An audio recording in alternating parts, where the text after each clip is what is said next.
এখন আসুন ইব্রাহিম আলাইহিস সালামকে কি আনসার দিচ্ছেন? আমরা আমাদের পিতা মাতাদেরকে দেখেছি, বাপ দাদাকে দেখেছি এরকম তাওয়াফ করতে, মূর্তির চারপাশে পূজা করতে, নজর দিতে। তো ইব্রাহিম আলাইহিস সালাম বলছেন যে হাল ইয়াসমাউনাকুম, এই মূর্তিগুলো কি তোমাদেরকে শুনতে পারে? ইয তাদউন, যখন তোমরা একে ডাকো। হাল ইয়ানফাউনাকুম, তোমাদের কোনো উপকার আসতে পারে? আও ইয়াদুররুকুম, তোমাদের কোনো ক্ষতি করতে পারে? তার দলিলগুলো কিন্তু অকাট্য। ইব্রাহিম আলাইহিস সালামের দলিলগুলো কিন্তু এখানে, যুক্তিগুলো কিন্তু অকাট্য। আসলে কি সে শুনতে পারে? আসলে কি সে দেখতে পারে? আসলে কি সে তোমার উপকার করতে পারে? তাদের কিন্তু কিছু বলার নাই এখানে। তারা বলছে বাল ওয়াজাদনা আবানা কাযালিকা ইয়াফআলুন, আমাদের পিতা মাতা বাপ দাদাদেরকে দেখেছি এইভাবেই করতে। ইব্রাহিম আলাইহিস সালাম বলছেন যে ইন্নাকুম আনতুম লাফি দালালিম মুবিন, তোমরা তো সুস্পষ্ট বিভ্রান্তির মধ্যে আছো। তাহলে তো এরকম আরো অনেক আয়াত আছে সূরা সাফফাতের মধ্যেও, ওয়া ইন্না মিন শিআতিহি লা ইব্রাহিম ইয জাআ রাব্বাহু বিকলবিন সালিম ইয ক্বালা লিআবিহি ওয়া কওমিহি মাযা তা'বুদুন, তোমরা কিসের ইবাদত করো?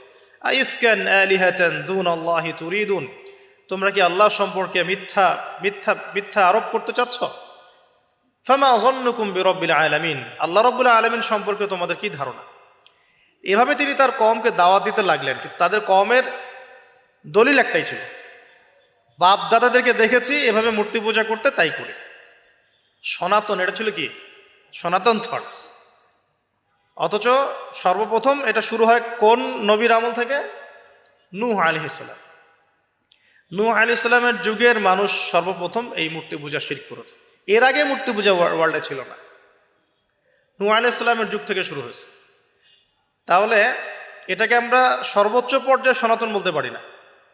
তারও আগে যে সময় চলে গেছে, ওই সময় মানুষ তাওহীদপন্থী ছিল। আদম আলাইহিস সালামের যুগে তখন মানুষ এই কাজ করতো না। শুরুটা কেমন করে হলো? ভালো উদ্দেশ্যেই শুরু হয়েছিল, ভালো মনে করে। কেমন? যে মানুষ এরকম চিন্তা করে নিয়েছিল যে এই মানুষগুলো লাত, উজ্জা, হবল, ইয়াগুথ, ইয়াউক, নাসর, ইয়াগুথ, ইয়াউক, নাসর, এই ভালো মানুষগুলো আল্লাহর খুব নেককার বান্দা ছিলেন। তাদের স্ট্যাচু তৈরি করা যায়, তৈরি করলে কি হবে? এগুলোকে দেখলে আমাদের আগ্রহ জন্মাবে ইবাদত করার ব্যাপারে। এটা ছিল ওদের থটস। শয়তান এভাবেই তাদেরকে ইনফ্লুয়েন্স করেছিল আর কি। তারা তাই করলো।